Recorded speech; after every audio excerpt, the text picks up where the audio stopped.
नमस्कार, मैं अमिता आशीष। आइए सुनते हैं रविंद्रनाथ टैगोर जी के द्वारा लिखी हुई कहानी भाई भाई। बड़ी बहू जो बातें सुना गई हैं उनकी धार भी खूब तेज थी और जहर भी। जिस अभागिन के लिए उनका प्रयोग किया गया था उसकी मन की पुतली जल भुनकर बिल्कुल खाक होने लगी। वे बातें खासकर उसके पति को लक्ष्य करके कही गई थीं। पति राधा मुकुंद उस समय रात का भोजन समाप्त करके पास ही बैठा पान के साथ तंबाकू का धुआं मिलाकर खाना पचाने में लगे हुए थे। बड़ी बहू की इन तीखी बातों ने उनके कानों में प्रवेश करके उनकी पाचन क्रिया में कोई खास बाधा पहुंचाई हो, ऐसा भी नहीं। अविचलित गंभीरता के साथ तंबाकू खत्म करके वे रोज की आदत की तरह ठीक वक्त पर सोने चले गए।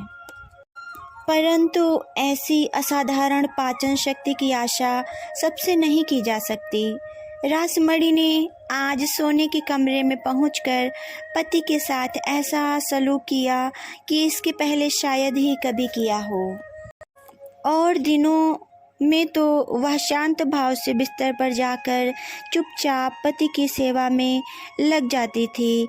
आज एकदम जोर से कंगन झनकार कर पति की तरफ पीठ करके एक किनारे पड़ रही और साथ ही रो रो कर पलंग कंपाने लगी।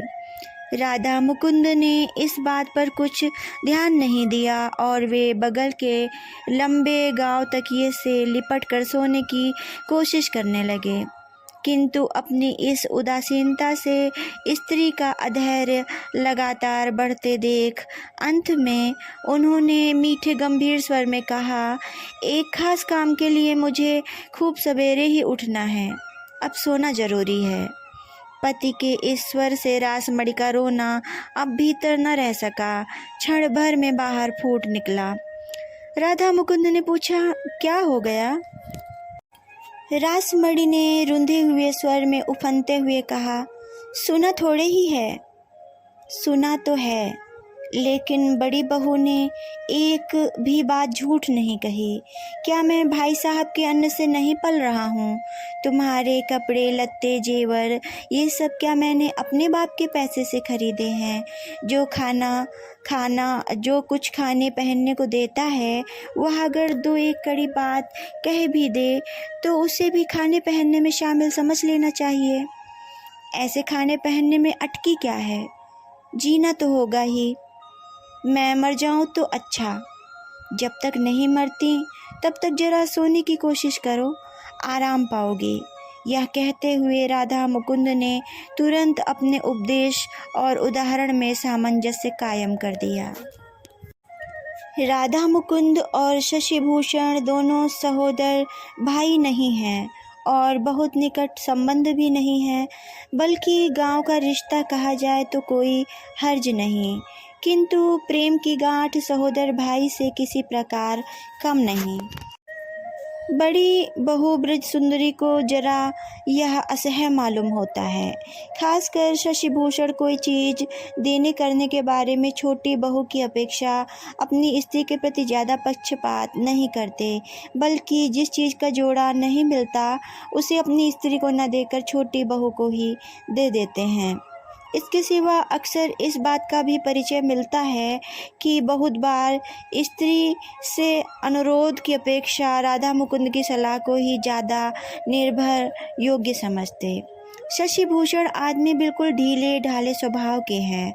इसी से घर का तमाम काम और जमींदारी का सारा भार राधा मुकुंद पर ही है। बड़ी बहू की हमेशा से ही उस पर संदेह बना रहता है कि राधा मुकुंद भीतर ही भीतर उसके पति को दगा देने की तैयारियां कर रहा है, और जितना ही इस बात का कोई प्रमाण नहीं मिलता उतना ही राधा मुकुंद पर उसका वैर भाव बढ़ता ही जाता है। वह सोचती है कि प्रमाणों ने भी अन्यायपूर्वक उसके विरुद्ध पक्ष लिया है, इसीलिए वह प्रमाणों पर ही गुस्सा होकर उनके प्रति अत्यंत अवज्ञा प्रकट करती हुई अपने संदेह को घर में बैठकर दिन दूना रात चौगुना दृढ़ करती रहती। उसकी यह बड़े जतन से सुलगाई हुई मानसिक आग के पहाड़ के अग्नि उत्पात की तरह भूकंप के साथ अक्सर कभी कभी बहुत गर्म भाषा में फूट निकलती। रात को राधा मुकुंद की नींद में बाधा आई थी या नहीं, कहा नहीं जा सकता, लेकिन दूसरे दिन सवेरे उठकर वे उदास मुंह से शशिभूषण के पास जाकर खड़े हुए।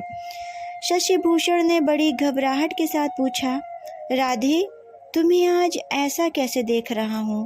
तबीयत खराब है क्या? राधा मुकुंद ने मीठे स्वर में धीरे धीरे कहा, भैया, अब तो मेरा यहाँ रहना नहीं हो सकता। और फिर शाम को बड़ी बहू ने जो उन पर आक्रमण किया था, संक्षेप में और शांत भाव से उसका सारा हाल कह सुनाया। शशिभूषण ने हंसते हुए कहा, बस इतनी सी बात? यह तो कोई बात नहीं, ये औरतें तो पराए घर की लड़की ठहरी, मौका पाते ही दो चार बात कहेंगी ही। इससे क्या घर के आदमियों को घर छोड़ जाना चाहिए? बातें तो मुझे भी कभी कभी सुननी पड़ती हैं, इससे क्या मैं घर द्वार छोड़ दूं? राधा मुकुंद ने कहा, औरतों की बातें मैं नहीं सह सकूं तो फिर पुरुष होकर जन्मा ही क्यों? सिर्फ डरता हूँ तुम्हारे जीवन में अशांति ना आ जाए। शशिभूषण ने कहा, तुम्हारे चले जाने पर ही मुझे कौन सी शांति मिल जाएगी।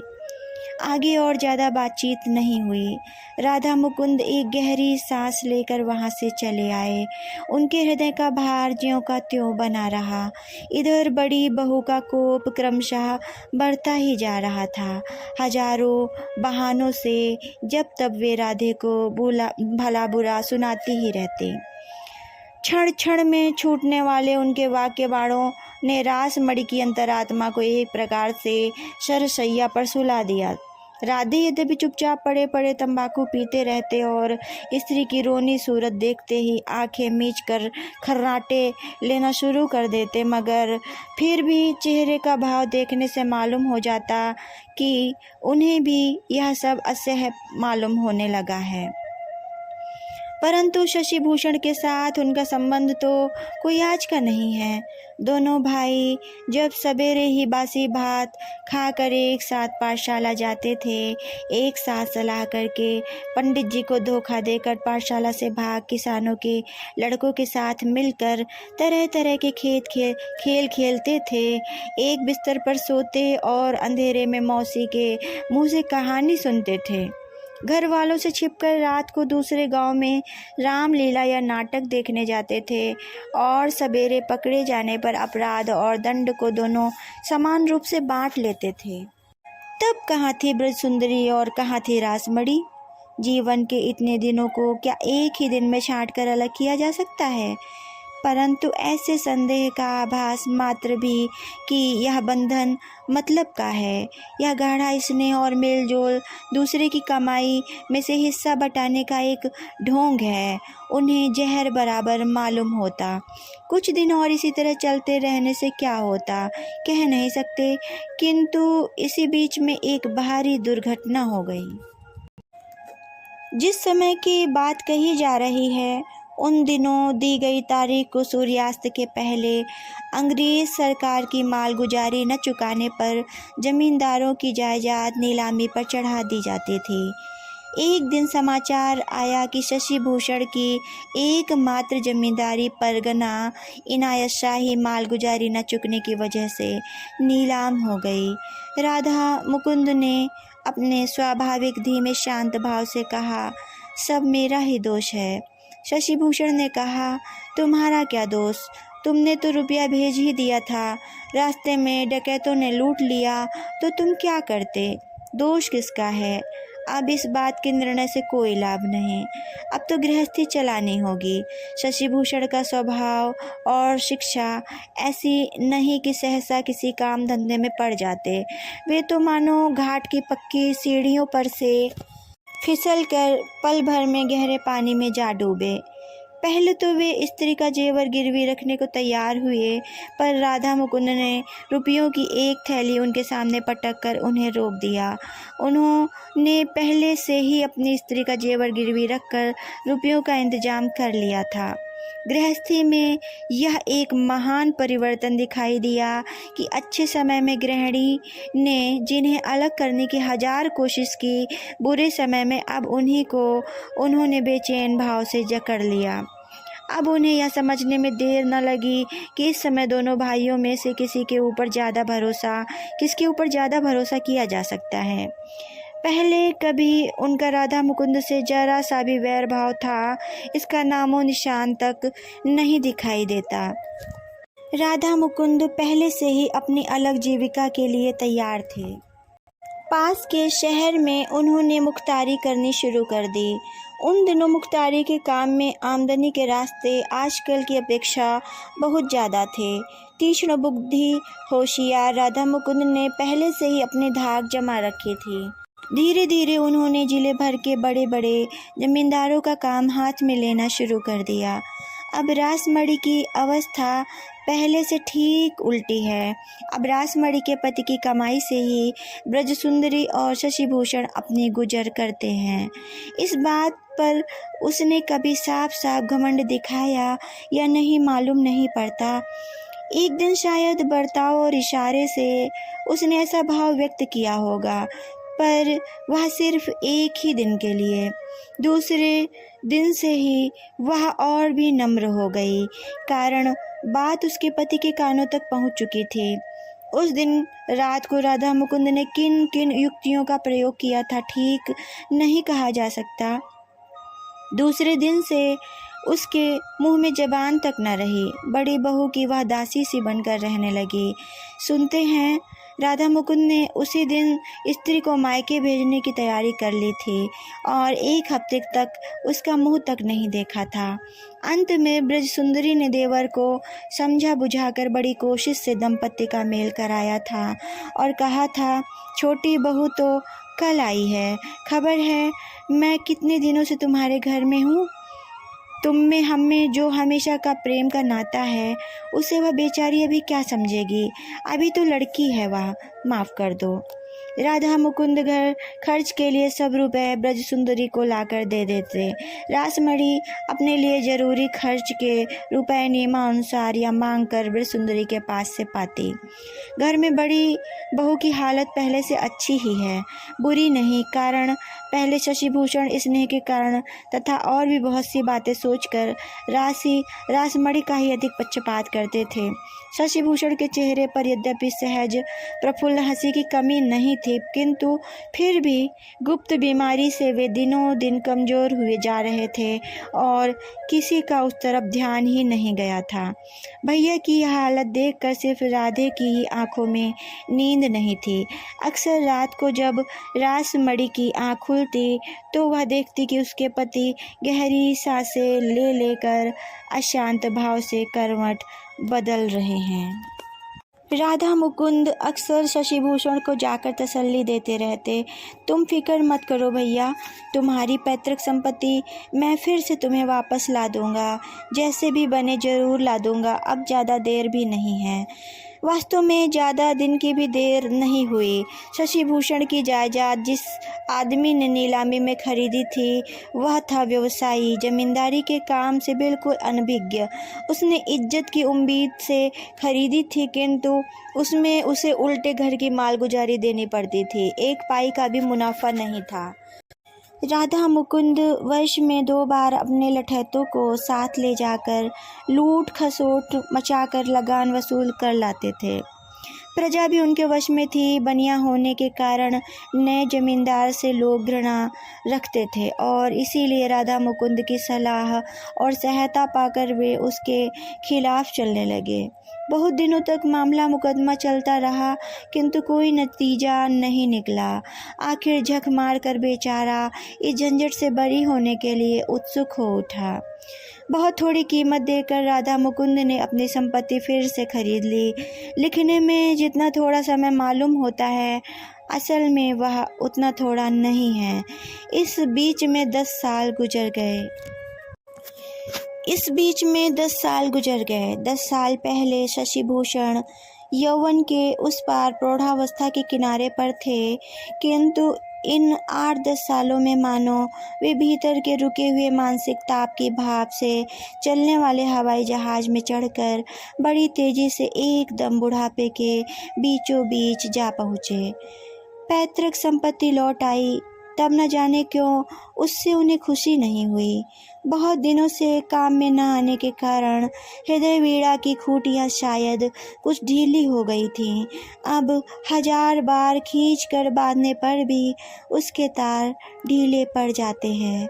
अब उसमें से पहले का सा स्वर निकलता ही नहीं। गांव के लोगों ने बड़ी खुशी प्रकट की। सभी ने इस बात पर जोर दिया कि शशिभूषण इस खुशी में एक दावत दे डालें। शशिभूषण ने राधा मुकुंद से पूछा, क्यों, तुम्हारी क्या राय है? राधा मुकुंद ने कहा, जरूर जरूर, ऐसे शुभ अवसर पर जरूर आनंद मनाना चाहिए। गांव में बहुत दिनों से कोई उल्लेख योग्य बात नहीं हुई थी। छोटे बड़े लोग दावत में शामिल हुए और आनंद से खा पी कर घर लौटे। ब्राह्मण दक्षिणा पाकर और गरीब दुखी पैसा कपड़ा पाकर आशीर्वाद देते हुए विदा हुए। शीत के आरंभ में गांव की आब हवा वैसे ही अच्छी नहीं रहती। उस पर पड़ी लगातार 4 रोज तक जोनार के काम की कड़ी मेहनत और खाना पीना भी वक्त पर नहीं हुआ। शशिभूषण इसे झेल न सके। 5वें रोज एकदम खाट पर पड़ रहे। अनेक कठिन विकारों के साथ कपकपी भरा जोर का बुखार चढ़ा। वैद्य ने सिर हिलाते हुए कहा, बड़ी कठिन बीमारी है। रात के तीसरे पहर रोगी के घर से सबको बाहर निकालकर राधा मुकुंद ने कहा, भैया, तुम्हारे पीछे जायदाद का हिस्सा किसे कितना दिया जाए सो बता जाओ। शशिभूषण ने कहा, भैया, मेरा है ही क्या जो किसी को दे जाऊं। राधा मुकुंद ने कहा, सब कुछ तुम्हारा ही तो है। राधा मुकुंद कुछ देर चुपचाप बैठे रहे। बैठे बैठे खटिया के एक कोने की चादर दोनों हाथों से ठीक करने लगे। शशिभूषण को सांस लेने में बड़ी तकलीफ होने लगी। राधा मुकुंद ने खटिया के पैताने की ओर बैठकर रोगी के पांव पकड़कर कहा, भैया, मैंने एक महापातक का काम किया है। आज तुमसे कहता हूँ, अब आगे शायद मौका नहीं मिलेगा। शशिभूषण ने कोई जवाब नहीं दिया। राधा मुकुंद कहते चले गए। वही स्वाभाविक शांत भाव था। धीरे धीरे बोल रहे थे, सिर्फ बीच बीच में एक एक बार गहरी सांस लेने लगे। भैया, मेरे अंदर ठीक से सब बातें कहने की ताकत नहीं। मेरे मन का असली भाव अंतर्यामी ही जानते हैं। मेरे मन का असली भाव अंतर्यामी ही जानते हैं, और दुनिया में अगर कोई जान सकता है तो शायद तुम ही जान सकते हो। बचपन से तुम में हम में कोई अंदरूनी भेद नहीं था तो सिर्फ एक बाहर का भेद। सिर्फ एक भेद था कि तुम धनी थे, मैं गरीब था।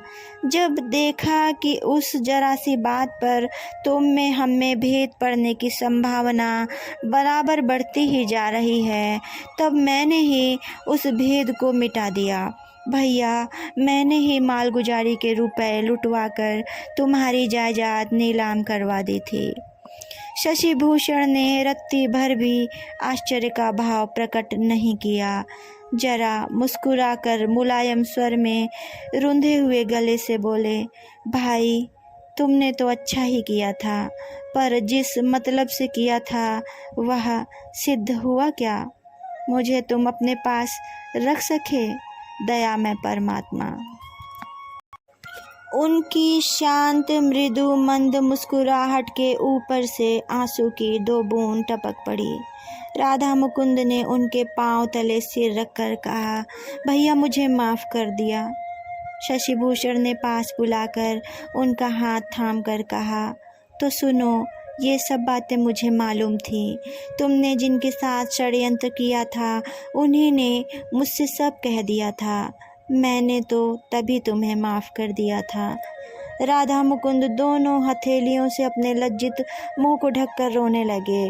कुछ देर बाद बोले, भैया अगर माफ़ी कर चुके हो तो अपनी संपत्ति भी तुम ले लो, गुस्सा होकर वापस मत करो। शशिभूषण कुछ उत्तर न दे सके। उनकी जबान बंद हो चुकी थी। राधा मुकुंद के मुंह की ओर एकटक देखते हुए उन्होंने अपना दाहिना हाथ उठा दिया। उसके क्या मायने थे कह नहीं सकते। शायद राधा मुकुंद समझ गए होंगे। कहानी समाप्त। धन्यवाद। नमस्कार प्रिय मित्रों, मैं अमिता आशीष और आप सुन रहे थे रविंद्रनाथ टैगोर जी की लिखी कहानी भाई भाई। आपको यह कहानी कैसी लगी लाइक और कमेंट के द्वारा अवश्य बताइएगा। और अगर आप मेरे चैनल पर नए हैं तो चैनल को सब्सक्राइब करना ना भूलिएगा। धन्यवाद।